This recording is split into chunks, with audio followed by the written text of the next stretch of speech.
Today at Thoroughbred Diesel, we're installing a dual high-pressure fuel injection kit on a 2012 Ford with a 6.7 Powerstroke.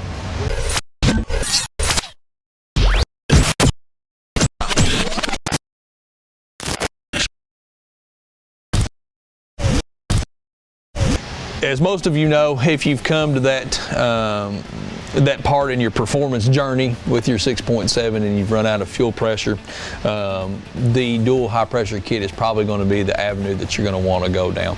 It's also just a nice upgrade for a mildly modified truck because it allows the 6.4 not to have quite the workload on it. When you add a CP3 pump, which is what this kit does, this is a CP3 over the stock CP4 pump that's on these trucks. When you add a CP3 to that, what it does, it actually cuts the workload of the stock pump in half. Both pumps share the workload of the entire engine through the power regiments, and that makes for a more durable system, less likely to fail.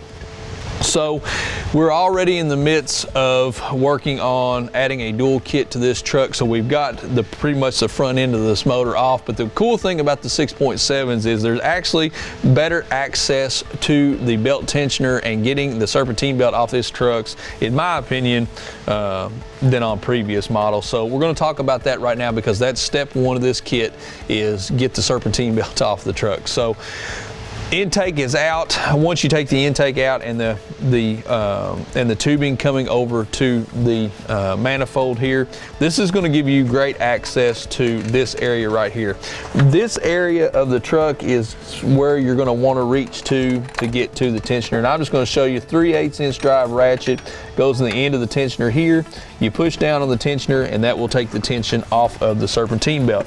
At that point, you can just lay the serpentine belt off of this secondary water pump if you want to do that.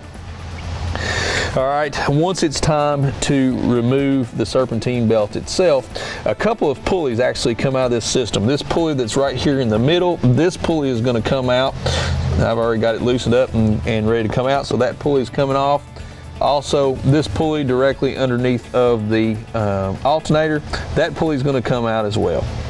So now you're ready to take your serpentine belt off, and you're going to notice that this clutch fan electronics, this is going to be in your way.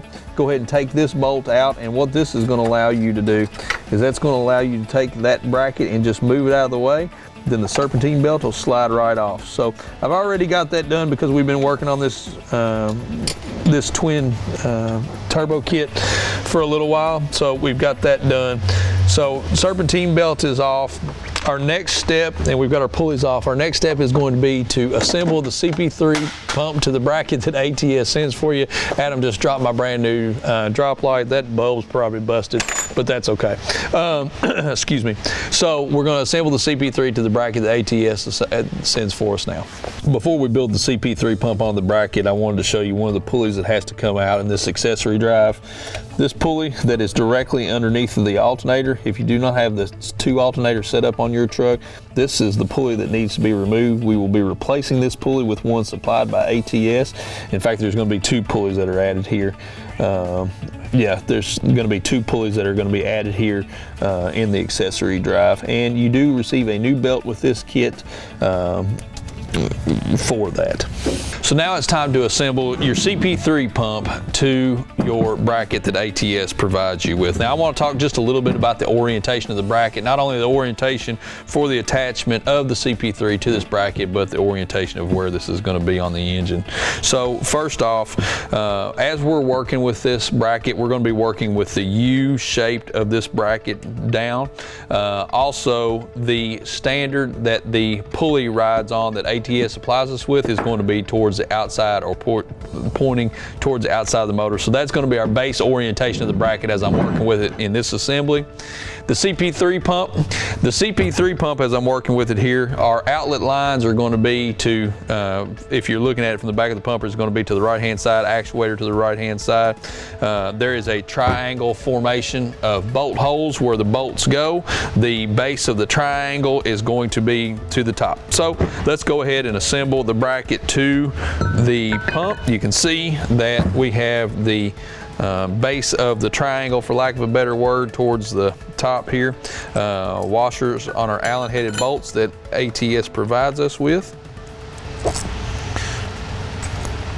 We'll go ahead and put the 3 of those in right now. And then we are going to put the nuts on the back side and tighten everything down. We're ready to put our CP3 and bracket in the motor now. I'm going to talk to you just a little bit about the hardware that ATS sends for you here. There's actually 3 different bolts. At the time of this filming, this is what we got in this kit. ATS may round this down to where it makes it a little bit different, but so there's an Allen headed bolt. The Allen headed bolt goes at the very bottom beside of the bracket for the pulley. Then we've got a longer bolt here. The longer bolt goes in the hole that is not recessed, and then the shorter of the 3 bolts goes in the recessed hole.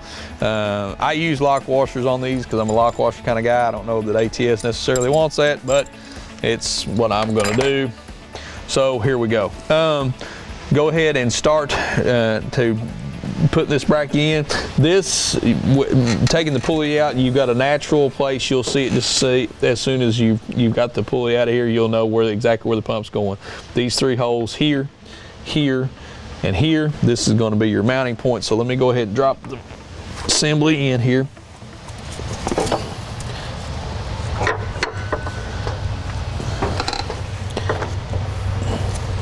And you can kind of work backwards from there.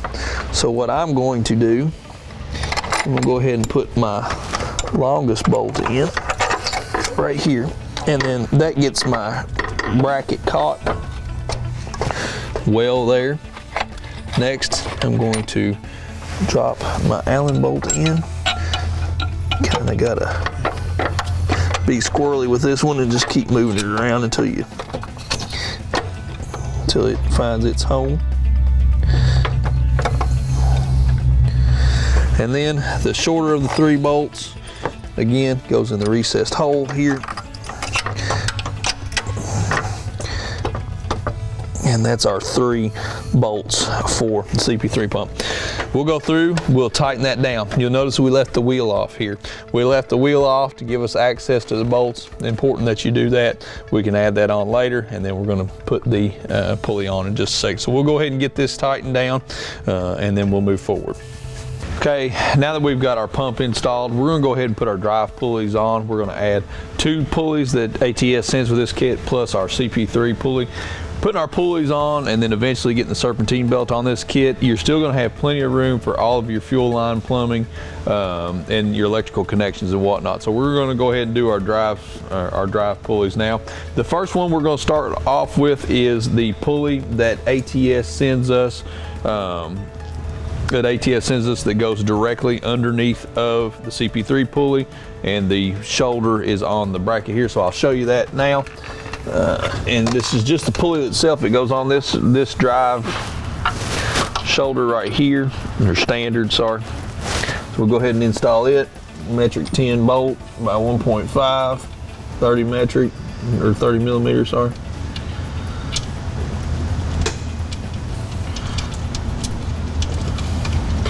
Then we'll tighten that down. We'll run it in real quick by hand. All right, our next pulley is going to be over here underneath of the alternator. The second standard down is going to be, there's 2 of them here. There's a couple of different configurations that you can have on this, just depending on if you got a dual alternator setup or not. For a single alternator setup, we want the pulley to go here. The pulley that you're going to be using has got a it's just got a little collar inside of it, you can see right there, that takes up the play in the bolt. So make sure that you use that collar there. Then the next bolt, and we will install that right there. So I will go back and tighten those up. And last but not least is our CP3 pulley. This is a machined unit from ATS, very nice pulley. So we're going to go ahead and just install it. Now you're going to want the ATS writing on the outside. You've got a raised shoulder here. You can see this is raised. This is more concave on this side. You want the raised portion going towards the pump. So we'll just slide that on there like so.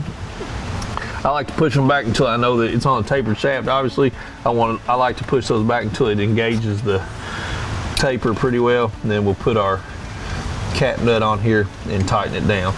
So I'm gonna go through, get everything tightened down here in preparation for our serpentine belt. We have installed our serpentine belt, and I want to show you a little bit about the serpentine belt. First off, I had the pulley in the wrong position. I wanted to show that. So I had originally told you that this pulley on the driver's side of the engine was going to go on the lower standard. It does not. It goes on the top standard. Thank you to ATS for sending me a wiring diagram, because I was guessing at that. And Adam was going to get his light here. So this pulley right here, eventually I had it on the bottom one. It actually goes to the top. So the belt that comes with this kit is ribbed on both sides, so it can be very difficult to get over the obviously ribbed pulleys, but that's all right. It's fine.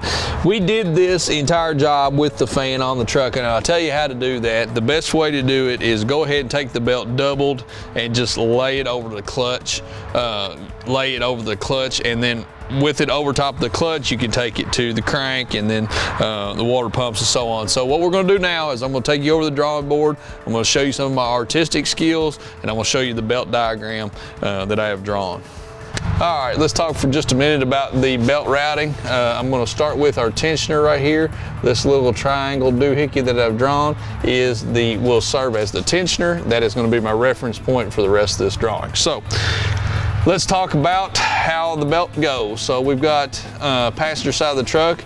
We are going to go under the AC compressor, over the water pump, and then the purple drawings I have here are the two pulleys and then the CP3 from ATS. So over the water pump, under the pulley that ATS sends you, over the CP3, then it's coming down and it's going under the next ATS pulley, the one that's on the passenger side, then up and over the alternator, over the power steering pump, over the water pump, over the fan clutch, and under the crank there. So you can kind of see, and we'll leave that up for just a second just for reference, what I was talking about with the belt. If the belt is a circle, you can double that, and then you can lay the belt over the clutch there. You can lay the belt over the clutch between the crank and the water pump here, just lay it over it, and then you can start working it through everything. So that is one way to do this without having to take the fan off the truck, because I was working through this. I did not remove my fan. It's a lot easier if you go ahead and remove the fan, but if you've already got the stock belt off of it, it's going to be about impossible for you to get the fan off of it unless you've got a tool to hold the clutch assembly. So, all right, again, this is the serpentine belt routing for a 6.7 Powerstroke with the ATA CP3 kit, single alternator truck. We're going to be removing the plug from the passenger side fuel rail, and in its place we are going to be putting this fitting in from ATS that our high pressure line is going to go to from our CP3. Now, the plug in the passenger side rail is 12-point Torx. You can see that right there. I don't know what the proper terminology for the tool is. I think it's called a shear point. Some people call it shear point, but it's 12-point Torx. Do not attempt to pull this plug out with a 6-point Torx. I can promise you it is not going to end well. If you strip the plug out, fuel rail's got to come off, no questions asked. The air conditioning line on these is very close to it, so it is tight quarters. All right, one of these tools can be picked up from Napa, 12-point Torx. You can just buy this one. This is a 10 metric in size for the tool. What I did was I just picked one of these up and cut it off so it fits in a 1/2-inch metric socket. That way I could use a ratchet with a longer handle. You can get these in a socket pack as well if you want to keep them around. I think we're probably going to see more and more of this fitting as the years go on, so I will probably be investing in the thing. So loosen the passenger side plug up, and then here's the plug, and I'm going to bring it out, Adam, because I want to show how shallow this is. You can see the Torx, very, very shallow. There's not much engagement. Sorry. There's not much engagement there. So that's why it's critical for you to have the correct tool because there's not much engagement there. You strip it out, you're taking the rail off. It's going to cost you a couple of hours. All right, so once we get the plug out, we're going to put our fitting in that ATS sends us, and then we are ready to install our high pressure line from the CP3 nozzle. So get out of your light in just a second, Adam. I'm going to run this down and then tighten this up good. Okay, once that fitting is on, with the EGR on, this is going to be even more tight, so just keep that in mind. So with our fitting on, we're ready to go ahead and install our high pressure line from our CP3 pump. Make sure that this goes underneath of the wiring harness like so, and then back to the CP3 pump. So underneath of that coolant line there, I apologize. Let me put this on here.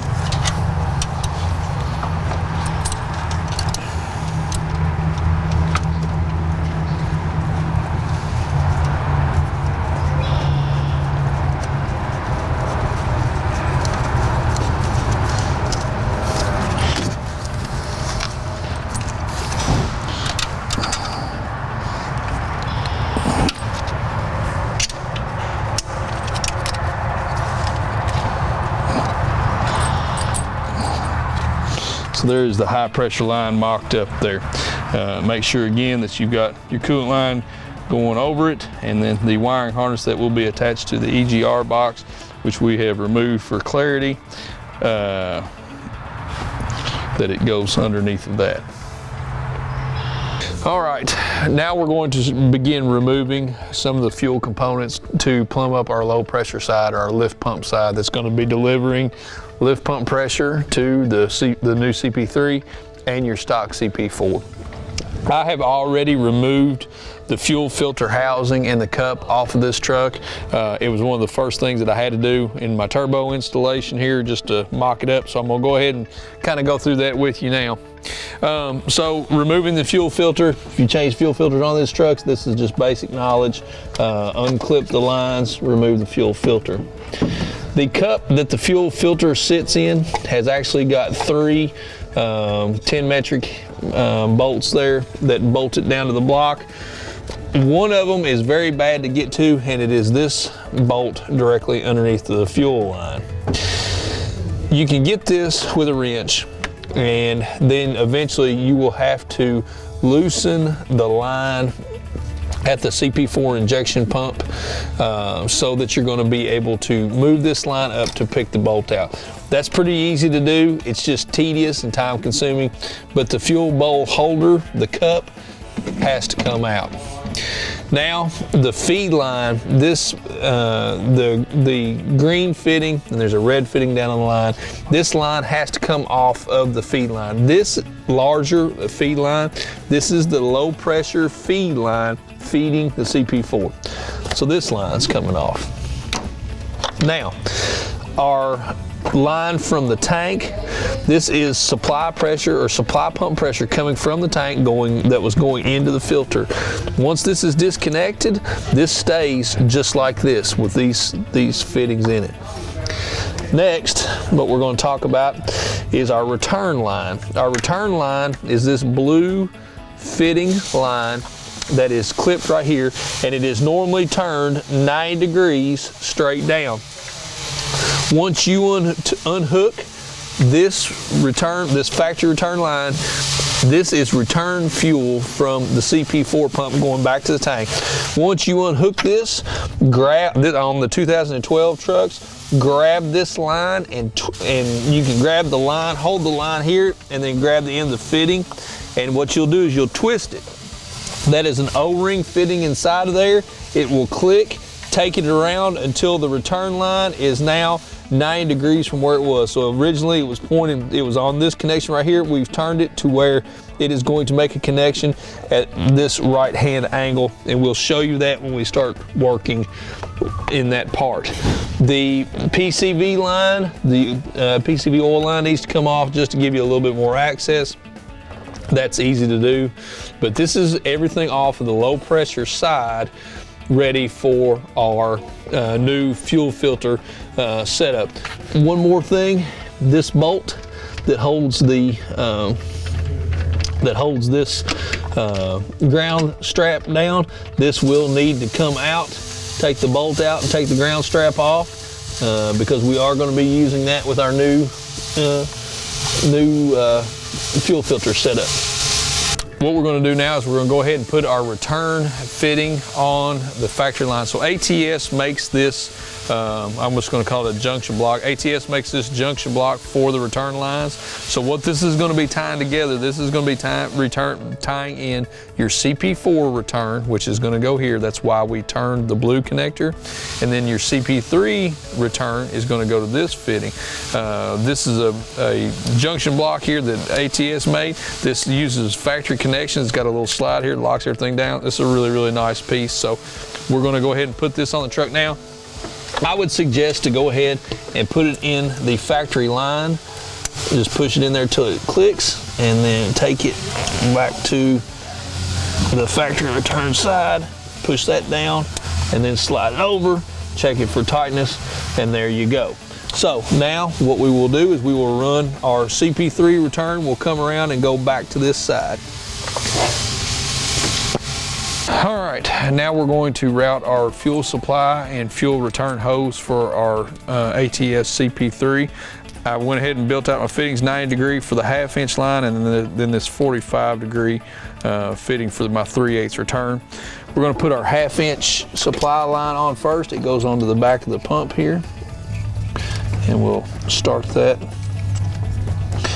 Now that's going to route right there. Let's show you where that's routing. I'm going to go back and tighten that up. Then our return line is kind of, you've got to get it in there and get it just so, and get it back on the return fitting. But this line as well is going to run in parallel with our feed line, and then the two of those will be running over here to this side of the compartment because we are going to put a new filter housing right here. So I'll go ahead and tighten these lines down now. All right, I'm going to cut my CP3 return line now and go ahead and attach it. Remember, we put our CP3 bulkhead fitting already on here. So all we got to do now is get our CP3 connected up. So I'm just going to kind of take a little rough measurement here. So the end of the made in the USA is going to be our cut point. And we'll go ahead and cut it now with a pair of hose clamps, the hose cutters that ain't worth our crack for nothing. I need new blades.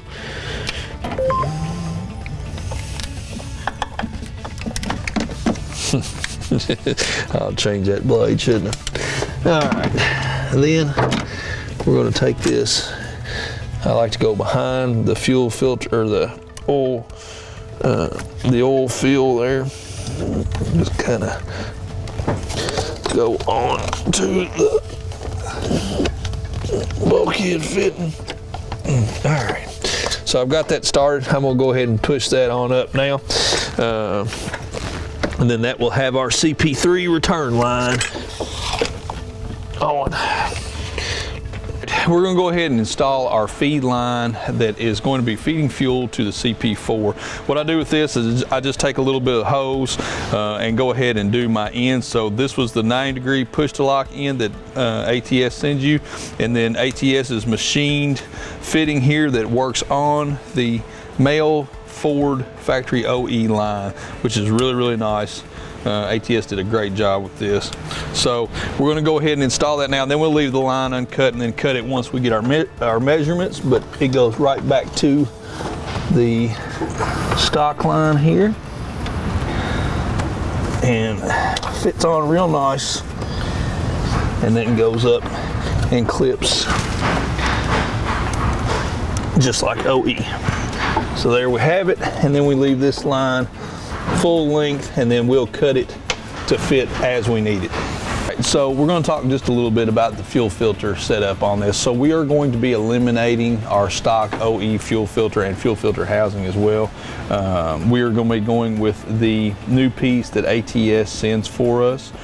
This has a bracket that is going to mount back to the firewall, and it's going to put this filter head in a location to where it's easily accessible and it's also easy for you to go with your install here. So let's just talk just quick run through how a filter works. Fluid is going to come into the outside perimeter of the filter. It goes in, it's filtered by the media in the filter, and then it is pumped back through the center, which is the supply out, or the filtered fuel out. So the reason why that is important is because you have to identify which one of your ports on this housing are going to be lift pump and then supply to the pump. So what we've got is ATS has got this plumbed where you can actually have fuel flow for if you want to do a dual CP3 over CP4 setup. So you've got you've actually got 3 supply ports in here, and then you've got 2 inlet or lift pump inlet ports if you wanted to run a secondary pump. We've plugged those 2 off that we don't need. We don't need this in and we don't need this out. So we're just using one in line, which is going to be where our factory lift pump comes in. And you notice that inside of the housing, the fuel is coming in from the lift pump and it's going into the outer perimeter of the fuel filter, and then the outlet is going to be these 2 right here. So filtered fuel comes out of the filter, out of the center of it, and then it goes to these 2 lines right here. This is going to be I used a 9-degree fitting on this. I did a little bit different. I used a 9-degree fitting here that I picked up from a hydraulic shop. I like this. This is going to be my supply line to my CP4 in the middle, and then my outside one is going to be my supply line to my CP3, and then this supply side is going to be, or I'm sorry, this is going to be my lift pump side coming from the truck. So not to make that too confusing, but here we go. So what we do with this is we want to put the fuel filter housing on, but we're just going to kind of mock it up because you don't want it permanently mounted, because you're going to have to cut the hoses and push the hoses on to the onto their fittings. I don't suggest doing that while it's mounted to the firewall, because the firewall it's just a couple of little 6 metric bolts. So we'll go ahead and put this back here in its position. There's 2 studs that Ford supplies us with that are already in the firewall. So I'm going to take a flat washer here, and hopefully that'll stay on there for just a second for me. It did, because we're living right today. And I'm going to put that on real loose. I'm also going to show you about the ground line. The ground line on this is going to go back in its OE position. The bolt is going to go through the top of this, and it will screw down just like it did before, but ATS has has drilled a hole in this block for this bolt to pass through, so it does not disturb anything. And in fact, it gives us a little bit of rigidness for this. So I'm just going to kind of start this through, get it all the way out, and then make sure that it mounts to my whole location is going to mount up for my ATS block, because it will be going right there. All right, so my first line that I'm going to cut is my CP4 supply line.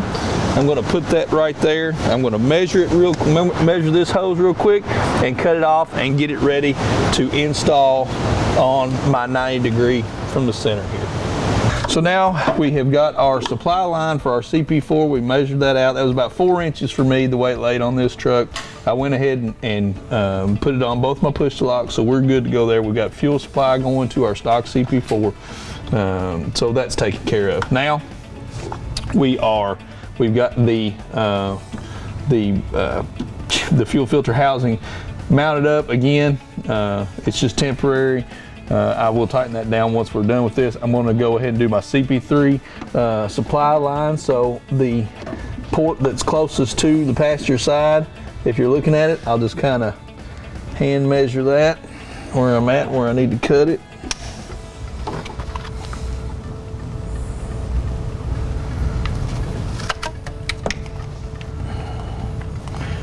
What we'll do there is we will take this fitting off,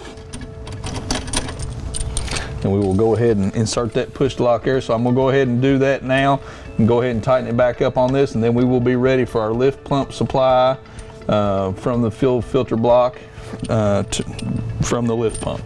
So our last part of our fuel system is going to be our lift pump supply line. I went ahead and measured this line out. Again, this is another nice feature. ATS sends you the push to connect fittings on this, so I used a push to connect and a 90-degree fitting here. This will go into the stock OE setup, so your lift pump, and then your back pressure lines is going to the injectors as well. So we're going to go ahead and hook into this now, and then we will swing this line around and go ahead and install it on the fuel filter head housing. Now this is the way I did this. Again, this is a prototype kit that we've gotten from ATS. If there's changes in this and the instructions, please follow those directly. Just keep that in mind. Now, I've got the filter on the filter housing.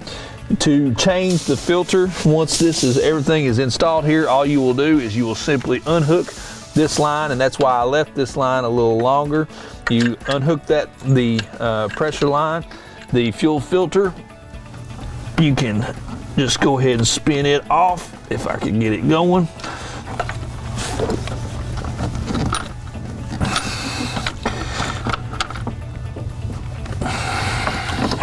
I'm gonna show you it coming off. You just move your return line out of the way, and that gets your fuel filter out of there, just like that. So no problem in that, no problem in clearing. You just have to unhook your pressure line coming from the tank. So that's going to be that.